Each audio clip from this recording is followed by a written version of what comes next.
Honey, don't look now, but our stocks are down. And it looks like early retirement isn't coming as early as we thought. The Chanel bag and the Beamer, they might have to go if things don't turn up better soon. Hello, Fire Buddies. For those who are new to my channel, my name is Henry Guan, and I have a passion for teaching folks how to invest to become financially independent.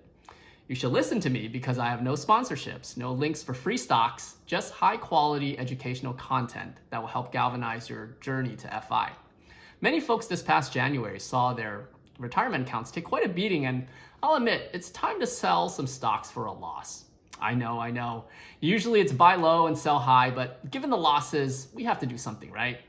Before we go any further, this video is tailored towards the intermediate investor who wants to learn more about lowering their tax bills using stock losses. Here's a list of 3 prerequisites that you need for this video to be helpful. And if you haven't fulfilled these prereqs yet, please check out the videos in the description below first. Number 1, make sure you understand the differences between the different types of stock accounts. The main accounts that folks usually have are a Roth IRA, a 401k or 403b or 457, and brokerage accounts.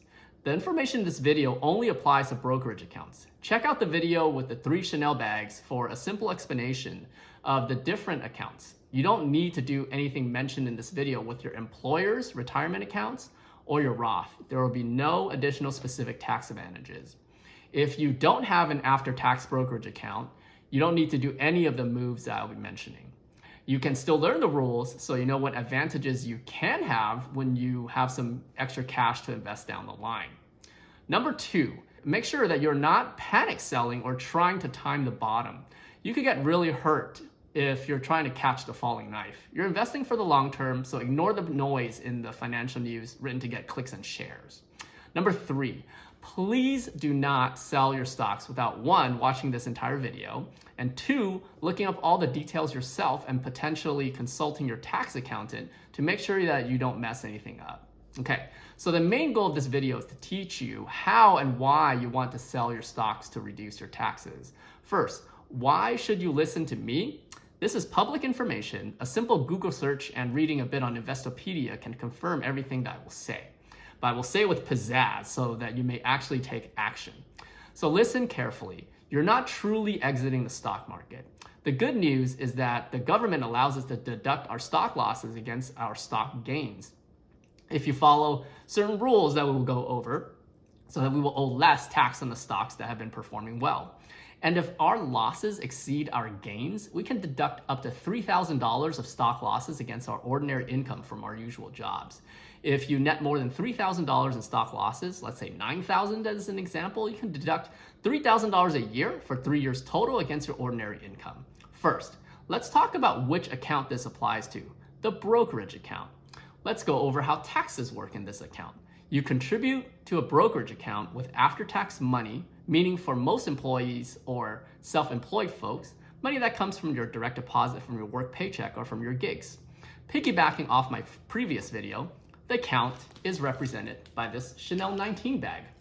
Every time that you sell stocks that have gone up in value in less than a year with the brokerage account money, you'll pay income tax on the profits at your highest tax bracket, which can be up to 37% federal and 12.3% California state tax. Very spicy. If you hold onto the stocks for more than a year, you will pay capital gains tax instead of income tax. Capital gains tax rates are much better at 0 to 15% for most folks and 20% for folks making more than $445,851 single or $501,601 married. In California, you will still pay your highest income tax rate for state tax on the stock profits, even if held for more than 1 year. I guess that's the price that we pay for having mountains and lakes and beaches and good food and diversity.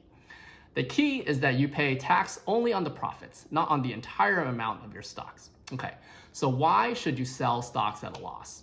First reason, you lost faith in the company. This may also mean that you never had faith in the company to begin with, so don't do this ever again. Don't listen to anyone who tells you to invest in XYZ stock. Do your own due diligence so that you actually have faith in what you're investing in. Second reason, you needed the money for something else. If that's the case, you probably shouldn't have put money in stocks in the first place. Pump and dumps don't end well usually. Too much greed leads to more chances of getting burned.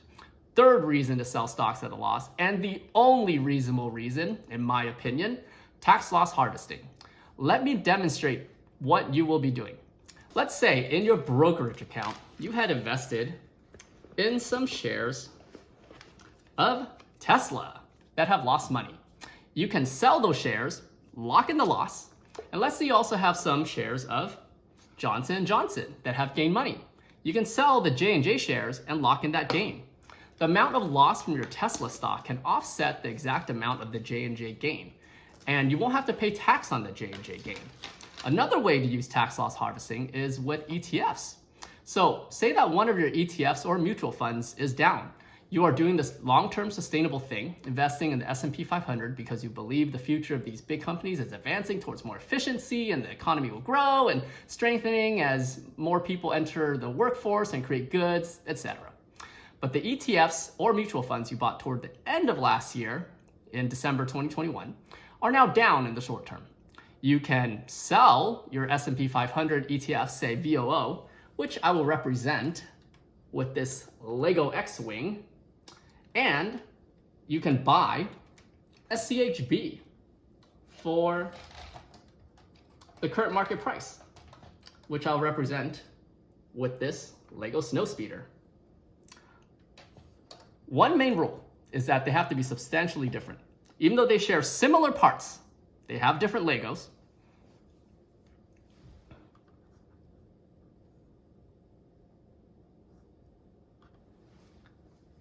Even though they share similar parts, they can be viewed as different enough in the eyes of the IRS.